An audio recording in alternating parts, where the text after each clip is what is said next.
I recently visited the Black Pine Sanctuary in northeast Indiana, just under 3 hours away from Chicago.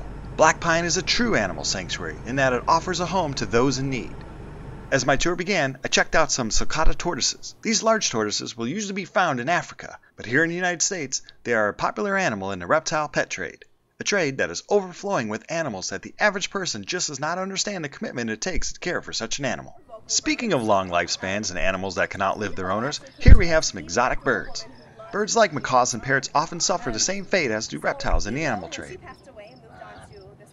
We moved on to a much larger animal that you wouldn't think people could own, but they do, a chimpanzee. This is Tarzan, and he came to live at Black Pine in 1996 after retiring from the entertainment industry. When you see chimps in commercials and films, they are the young chimpanzees, often under the age of 4. As when they mature, they are way too strong for their owners to handle. A few of the lucky ones will find a home at a sanctuary.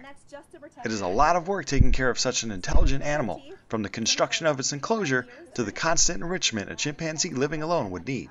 Black Pine is a special place for taking on such an incredible responsibility to help clean up a mess that mankind brought on. Apes aren't the only victim of the primate trade, as often monkeys like this macaque are sold as pets or used in laboratory experiments. One could certainly understand the appeal of a primate, as they are so similar to us.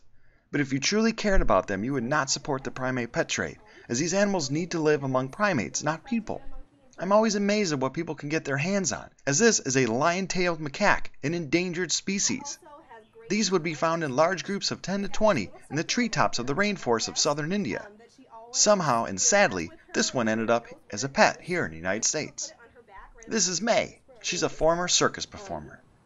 Baboons are very social animals that live in large groups. I've seen many baboon troops in the wild, and I can't believe that people would be so selfish to want to see them controlled and often performing tricks, dressed up like some child in a circus. Unlike states that have partial or full bans on exotic pets, Indiana allows you to own anything as long as you get an easily obtained permit. So in states like Indiana, you will often find people purchasing all kinds of animals. Like this alligator, for instance. An alligator will obviously keep growing and growing from the little baby you purchased at the pet store and become too large for their owners to take care of. Releasing them into a lake would kill them as soon as the colder weather comes along. Black Pine, like a lot of rescues and sometimes zoos, gets stuck with having to take care of other people's ignorance in choosing a so-called pet reptile. Our tour moved on to the carnivore area. I've been taking care of large carnivores for 15 years at rescues and zoological parks, and I am still amazed at how the average person gets their hands on such magnificent but deadly animals. These 2 leopards came from a private breeder who is breeding them for the pet trade. I think a lot of the big cat pet trade has to do with mankind's ego to quote-unquote own such a powerful predator. It's just not the big cats either, as here is a serval. A serval is a smaller wildcat that comes from the savannas of Africa. They unfortunately are sometimes sold as pets here in the United States.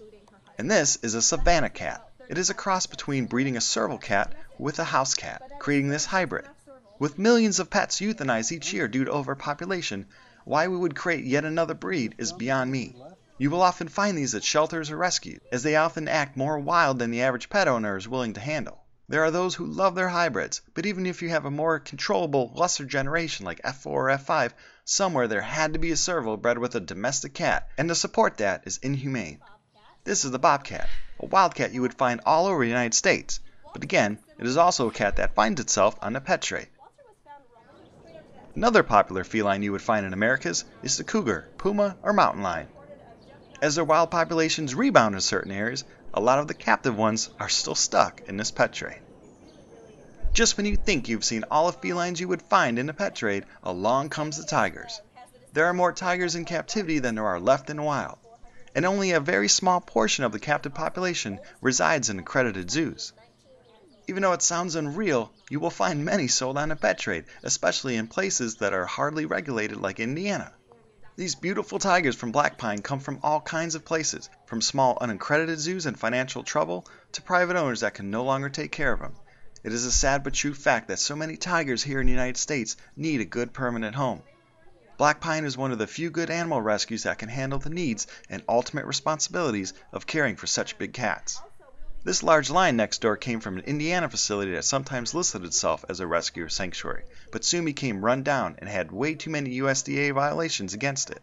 This large male lion, Mufasa, needed a good solid home, and Black Pine stepped up to take care of him. And just like a wild lion, he will spend the majority of his time relaxing and sleeping the day away, like he is here.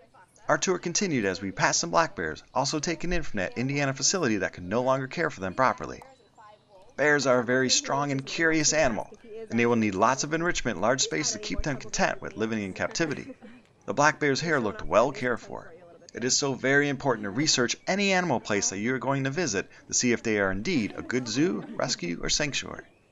These wolves were also the result of a roadside zoo not being able to take care of their animals. It is a shame that places like Black Pine have to exist, but as we've seen here, they are so badly needed until we can finally start treating wildlife with the respect that they deserve. Be sure to learn more about this facility in this video's description, and as always, thanks for watching.